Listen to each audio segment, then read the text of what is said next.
네, 경기 의왕시 과천시 출신의 이소영 의원입니다.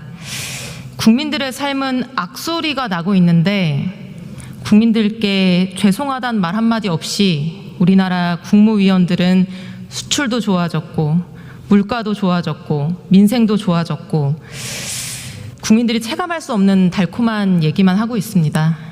저는 우리가 전혀 다른 세상에 살고 있는 것은 아닌가 이런 생각을 하게 됐습니다. 제가 준비한 질의하겠습니다. 저는 오늘 국무총리, 경제부총리, 금융위원장 이렇게 세 분께 우리나라 자본시장, 특히 주식시장에 관련된 질문을 드리고자 합니다. 먼저 국무총리님 나와주시죠.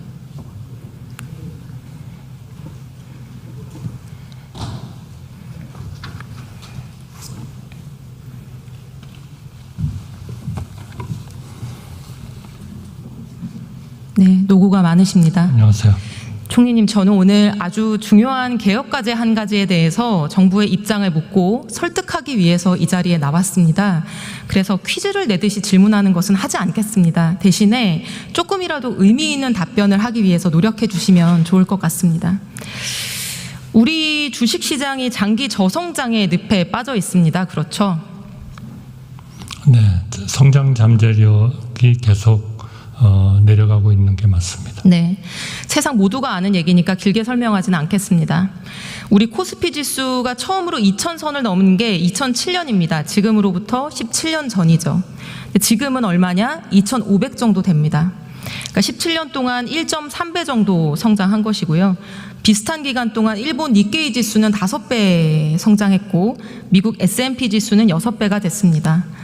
올해 상승률만 비교해 본다고 하더라도 같은 글로벌 환경에서 S&P나 나스닥은 20% 가까이 상승을 했고 일본과 유럽 시장도 한 10% 정도 되는데 우리 코스피는 불과 0.17%. 코스닥은 지금 전쟁 중인 팔레스타인보다 수익률이 낮다. 어떻게 이럴 수가 있나. 이런 놀라움의 얘기들이 이어지고 있습니다. 다 알고 계신 내용이죠? 좀 장기적으로 보셔도 그런 팔레스타인보다도 못한 그런 실적을 보이나요? 지금 현재 시점 말씀. 주가라는 것은 항상 좀 변동성이 있기 때문에 드리는 말씀입니다. 네, 우리 코스피를 박스피라고 이제 부르는 용어가 있는데요. 17년째 2000대에 갇혀 있는 상황이기 때문에 그렇게 부르고 있습니다. 근데 이렇게 우리 증시가 안 좋다 보니까 많은 부작용이 생깁니다. 첫째, 우리 기업들이 자기 가치를 인정을 못 받습니다. 우리 하이닉스와 미국 마이크론사 딱 두 회사만 비교해 보더라도 두 회사가 경쟁하는 HBM 메모리 시장에서 하이닉스 점유율이 압도적으로 5배, 6배 정도가 높은데 영업이익도 훨씬 크고요. 시가총액은 마이크론이 27%가 더 높습니다. 그래서 마이크론은 하이닉스보다 자금 조달도 훨씬 쉽고 유리하게 할 수가 있습니다. 현대차랑 도요타를 비교해 보더라도 PBR 차이가 엄청 나고요. 다른 기업들도 다 마찬가지입니다. 둘째, 돈이 외국으로 빠져나갑니다. 실제로 올해 상반기 국내 투자자의 외화증권 보유액이 171조 원으로 작년보다 27%가 늘어서 사상 최대치 경신했습니다. 그래서 우리 기업들한테 흘러 들어갔어야 될 돈이 바깥으로 빠져나간 거죠. 경제에 좋은 영향일 리가 없습니다. 세 번째는 국민연금도 덩달아서 가난해지고 있습니다. 우리 국민연금이 14% 정도 160조 원을 국내 주식에 투자하고 있습니다. 근데 지난 3년간 국민연금이 해외 주식에서의 수익률은 12%였는데 국내 주식 수익률은 0.2%에 불과했습니다. 그래서 기금 고갈 우려를 다 같이 하고 있는 상황이고요. 그래서 총리님, 제가 이제 말씀드린 상황들에 대해서 대체로 알고 계실 텐데 우리 주식시장이 이렇게 저평가되는 게 원인이 뭐라고 생각하십니까? 물론 의원님께서 저한테 여쭤보는 이유는 이게 뭔가 구조적인 문제를 좀 얘기해달라 하는 말씀이실 거고요. 최근에 이런 테크 기업에 대한 단기적인 이런 변동성이라든지 또는 지정학적 리스크 이런 것은 아니라고 생각합니다. 좀 더 장기적이고 구조적인 그런 차원에서 우리의 주가가 또 증시가 좀 저평가되고 있는 것은 역시 우리는 과거에 계속 투자 쪽에 역점을 둬왔기 때문에 사실 주주에 대한 환원 이런 차원은 상당히 좀 우선순위가 낮았던 거 아닌가 이렇게 생각합니다. 물론 최근에 좀 기업들의 경향이 좀 달라지고는 있습니다만, 그리고 좀 더 그 소액 주주에 대한 이런 배려, 기업 지배 구조 이런 것들이 좀 그동안에 우리가 크게 그렇게 신경을 많이 못 쓴 그런 부분이다 이런 생각이고요. 아무래도 이제 투자가 이루어지다 보면 결국 그 자본의 한계 효율성은 낮아지게 되어 있기 때문에 중장기적으로 본 그런 수익성 이런 것들이 좀 별로 좋지 않은, 그러니까 말하자면 더 혁신과 이런 걸 통해서 계속 새로운 그런 그 성장의 동인을 만들어야 되는데 그런 것들이 좀 부족한 것 같다. 그리고 아무래도 우리의 구조적인 문제인 북한, 또 이 지역의 지정학적 리스크, 이거는 역시 뭐 우리가 부인할 수는 없는 거 아닌가 이렇게 생각합니다. 네, 감사합니다. 경제부총리님 잠깐 나와주실 수 있을까요? 같은 질문을 드리겠습니다. 우리 주식시장 저평가 원인 뭐라고 생각하십니까?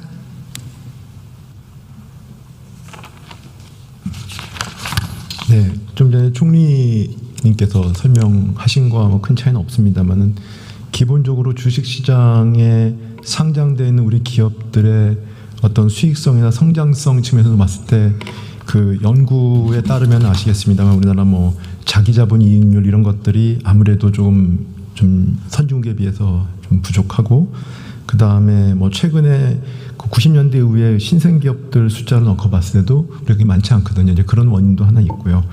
그 다음에 또 아시는 거 지금 아까 총리님께서 말씀하신 것처럼 우리 기업들의 주주 환원 이런 노력들이 좀 부족한 부분이 있다. 근데 거기에 노력에 부족한 거에는 뭐 그 기업의 어떤 기업 가치 제고를 노력하기 위한 그런 관행이나 문화가 부족하다는 거, 그 다음에 그와 관련된 또 뭐 재학 요인, 기업 그 또 일부 기업에서는 또 저희 뭐 세금이라든지 이런 부분에 대한 재학 요인도 호소하신 분들이 계십니다. 그리고 주식 시장을 둘러싼 여러 가지 그 제도나 인프라가 뭐 공정성이나 투명성 측면이라든지, 그 다음에 또 수요 기반, 그러니까 우리나라가 이제 부동산 투자 많이 이제 아무래도 가계 자금이 가 있고 해외 주식 투자 많이 하지 않습니까? 이런 거 관련돼 가지고 국내에도 저희가 인프라와 그다음에 세제와 관련돼서 또 이런 부분에 또 금융 상품적인 측면에서 또 이런 인프라에 좀 부족한 측면도 있지 않을까, 여러 가지 복합적인 요인이라고 생각합니다.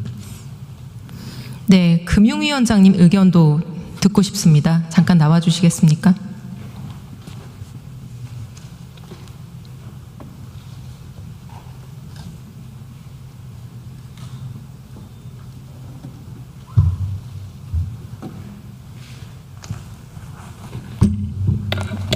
네, 같은. 우리 주식시장의 저평가 원인, 근본적인 이유가 뭐라고 생각하십니까? 이렇게 17년째 장기 저성장의 늪에 빠져 있는 이유요.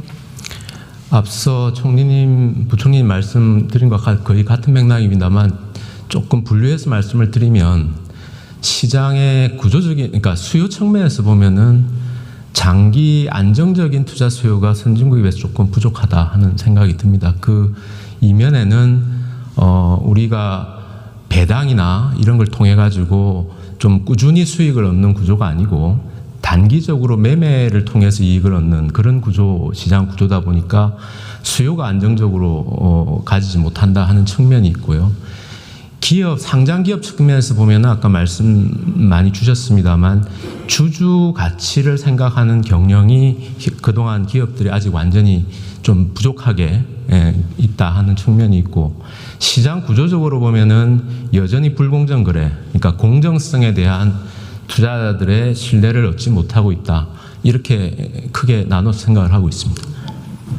네, 감사합니다. 번거롭게 해드려 죄송합니다만 총리님 다시 나와주시면 감사하겠습니다.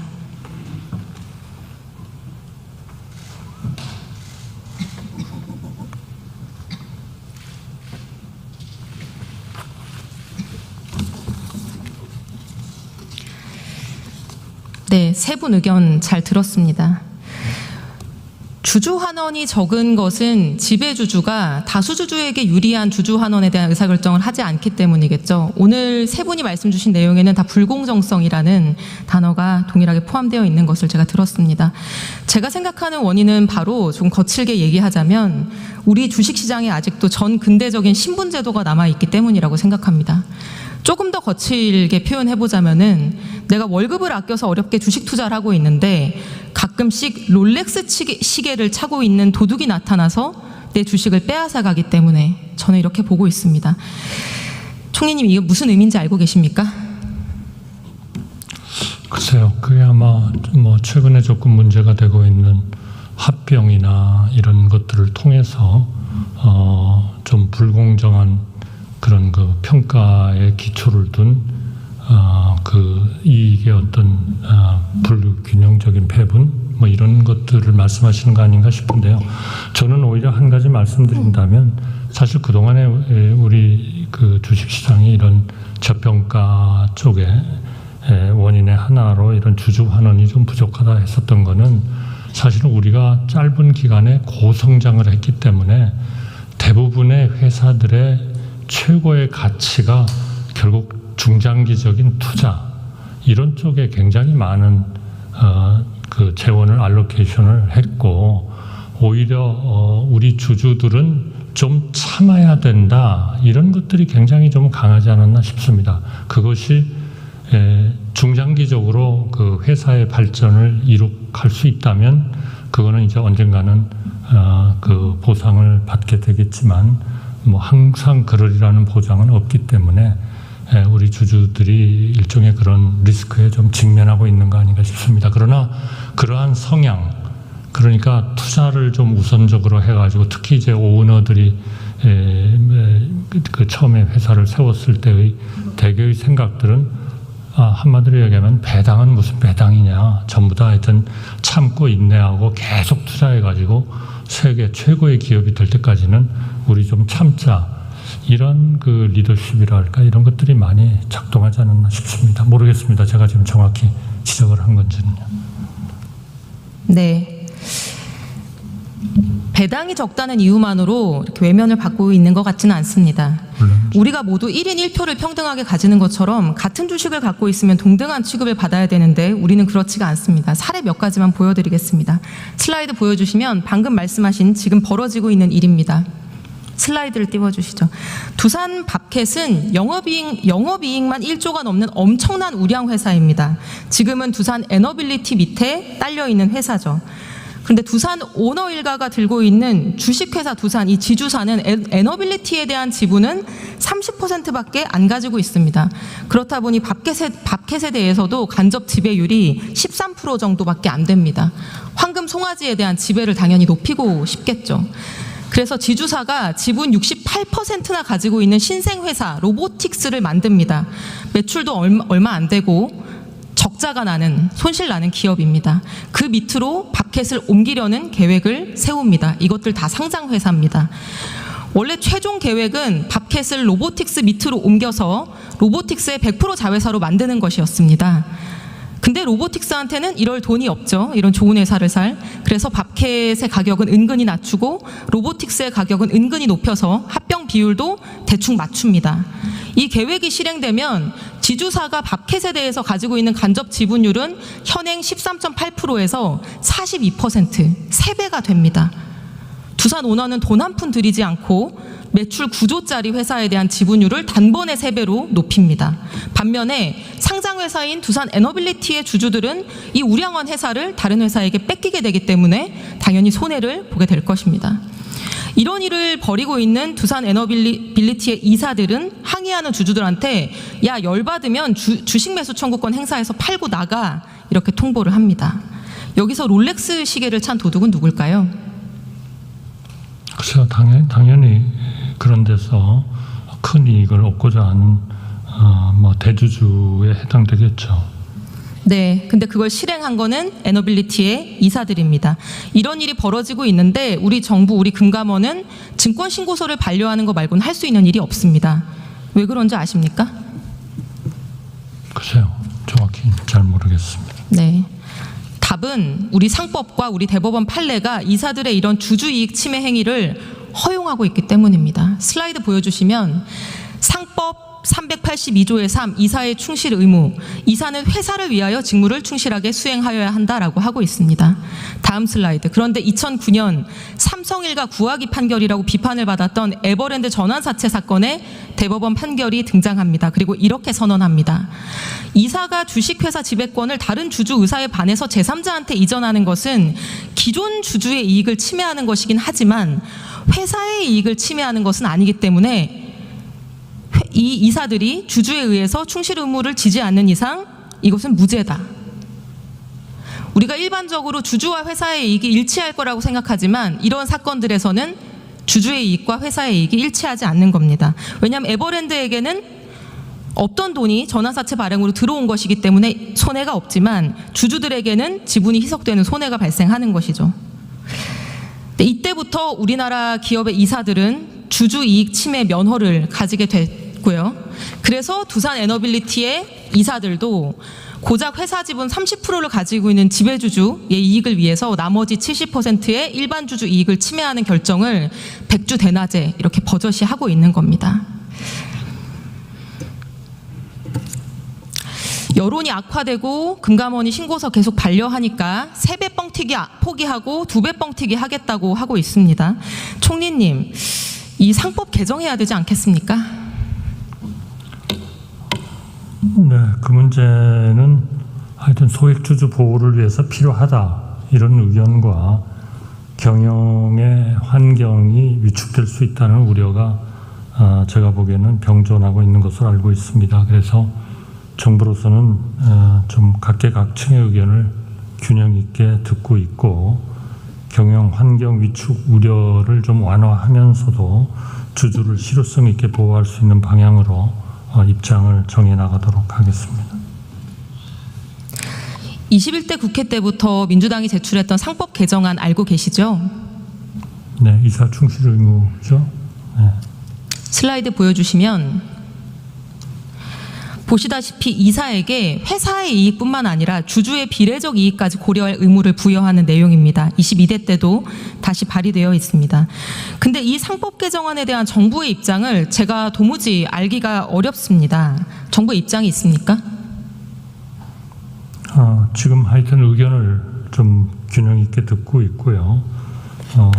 양쪽의 그런 우려를 감안을 해서 입장을 정해 나가겠다 하는 그런 입장을 가지고 있습니다.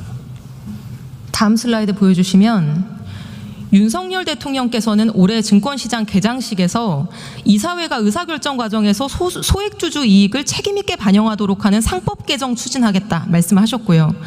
언론이 대통령실에 이게 무슨 의미냐 물어봤더니 상법이 소액주주 등 주주의 비례적 이익에 충실할 수 있도록 개정되어야 된다는 방향성을 언급한 것이다. 이렇게 설명했습니다. 아무리 봐도 제가 방금 소개한 그 충실 의무 확대 규정을 의미하는 걸로 보입니다. 다음 슬라이드.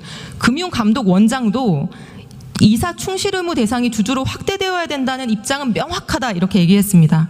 제가 아까 얘기한 상법 개정안을 지지하는 입장으로 이해됩니다.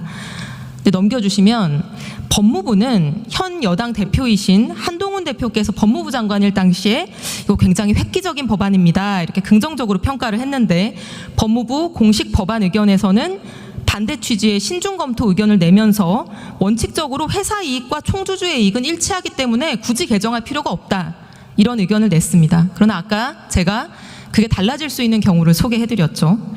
이 상법 개정하지 않고 아까 말씀드린 두산 밥캣 합병이나 LG화학의 물적 분할을 해서 LG화학 주주들의 주식을 35% 가까이 추락하게 한 일이나 제일모직과 삼성물산을 합병해서 삼성물산 주주들을 바보로 만든 일이나 이런 일들을 막을 방법이 있습니까? 글쎄 그런 일들이 새로운 기업의 환경 하에서는 과거보다는 훨씬 더 많이 일어날 가능성이 있다고 생각합니다. 기재부 장관님 잠시 나와 주시겠습니까?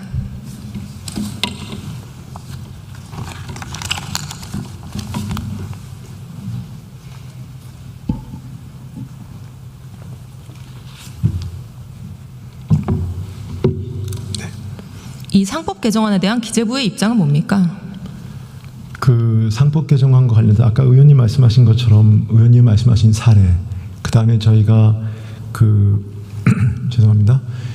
우리의 그 밸류업과 관련된 부분과 관련돼서 그 기업 지배 구조가 개선돼야 되고 그거에 대한 관련된 그 제도 또 법령들의 개선 필요성이 있다는 거는 공감을 하고 있습니다. 다만 방법론에 있어서 뭐 의원님이 제가 알기로는 법률가이시기 때문에 저보다 훨씬 더 많이 아실 수는 있겠습니다만 그 법률가 간에도 또 여러 가지 우리 상법 규정에 대한 해석과 그다음에 나온 판례에 대해서도 이견이 다른 걸로 알고 있습니다. 그래서 관계부처 물론 이거는 법무부가 상법은 담당을 하고 있고 그다음에 자본시장 관계 법령은 또 금융위원회가 하고 있습니다. 그리고 또 기재부가 저희도 이제 총괄하는 부서이기 때문에 현재 지금 논의를 하고 있기 때문에 논의하고 있고 저희가 적절한 시기에 의원님께 또 국회에 저희 입장을 설명드려야 되기 때문에 지금 제가 구체적으로 말씀드릴 수는 없습니다만 다만 그 아까 총리께서 말씀하신 것처럼 그 일부에서는 이게 또 경영환경 위축 우려가 있다는 주장도 있고 또 일부에서는 주주를 실효성에 보호할 수 해야 된다는 있기 때문에 이걸 조화하는 방법으로 하되 또 상법 개정 말씀은 그 상법 체계에 대한 또 주장이 있습니다. 그래서 이게 상법을 어떻게 바꿔야 되는지 첫째, 바꾼다면 어떤 식으로 바꿔야 되는 것인지, 그 다음에 이걸 실효성을 확보하기 위해서 상법을 바꾸는 것만이 또 모든 것을 해결할 수 있는 것인지 다른 법령 보완은 어떻게 해야 되는 것인지에 대해서 얘가 굉장히 다양한 의견을 듣고 다양한 대안을 검토 중에 있습니다. 그래서 그런 부분들은 저희가 지금 말씀하신 사례라든지 이런 우리 기업 지배 구조의 지적에 대해서 정부가 가볍게 보고 있는 것은 절대로 아니고요. 그래서 이런 부분에 대한 제도 개선 노력을 저희가 논의를 하고 있고 조만간 또 저희가 설명을 드릴 기회가 있겠습니다. 네. 장관님 얼마 전에 상공회의소에 가서 기업인들이 이거 반대 의견 6월 달에 내니까 이런 말씀 하셨습니다. 기업하는 분들이 걱정하는 결론 절대 도출하지 않겠다. 저희가 기업하는 분들의 불확실성을 높이는 쪽으로는 절대로 결정하지 않겠다. 이런 말씀을 하셨습니다. 제가 말씀 중에 좀 끊어서 죄송한데요. 그 말씀은 제가 말씀하신 그 원문의 전문을 보시지 않으셨기 때문에 좀 그렇게 오해하실 수가 있을 것 같습니다. 그 당시 상황을 설명을 드리면 그 기업에 계신 분들이 그러니까 왜냐하면 아시겠지만은 요번에 그 충실 의무와 관련된 지배 구조에 대한 주장이 진짜 A부터 G까지 굉장히 다양하지 않습니까? 근데 다양한데 또 기업들의 경영 판단의 원칙이라든지 하는 부분도 존중해야 될 부분이 있습니다. 그런데 그럼에도 불구하고 그런 걸 고려하지 않은 주장도 일부 있습니다. 그래서 기업에서 오신 분들이 이건 기업 현실을 너무 모른다라고 그 자리에서 기업인들이 있는 그 모임이었습니다. 거기서 수백 명이 계신 모임에서 제가 답변을 해야 되는데 정부의 역할은 그런 주장은 양극단이 있는데 양극단이 있는 분들이 논의를 하다 보면 접점이 생깁니다.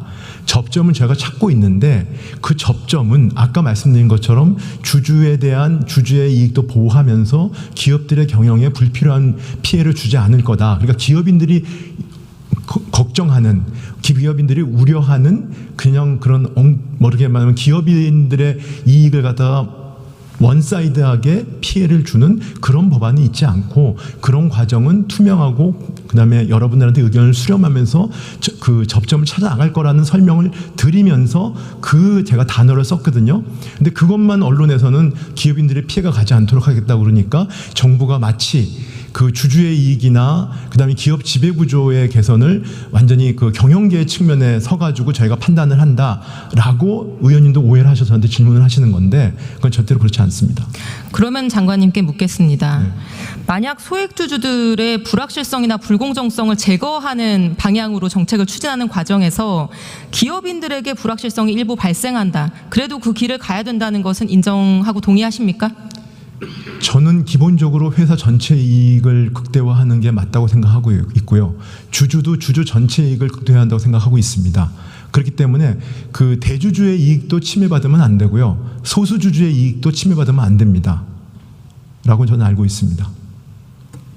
네, 그것이 주주의 비례적 이익을 보호하는 방향이겠죠. 그거는 주주의 비례 이익에 대해서는 저는 의견을 약간 달리하는 부분이 있는데요. 제가 그 부분을 여기서 의원님과 논쟁할 수 있는 사항은 아닌 것 같습니다. 다만 기업의 이익을 극대화하는 것이 결국은 중장기적인 이익을 극대화하는 것이 주주 전체의 이익을 보호하는 것이고 주주 전체 이익을 우리가 그 극대화를 추구하는 것이지 그게 주주의 비례적인 이익을 추구하는 거하고는 저는 그 법적으로는 좀 다르다고 알고 있습니다. 네.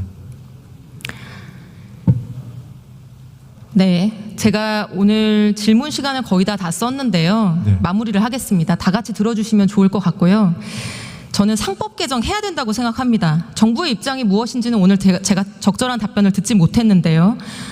이거 말고는 제대로 된 해결책이 있을 수 없습니다. 근본적인 해법이 이거고 종합적인 해법이 바로 상법 개정입니다. 윤석열 정부가 지금이라도 이 상법 개정에 적극적으로 나선다고 하면은 그것은 정말로 근래 10수년간 중단됐던 경제개혁, 시장개혁에 큰 걸음을 내딛는 것이고 저는 큰 업적이 될 거라고 생각을 합니다. 이 길을 같이 가자고.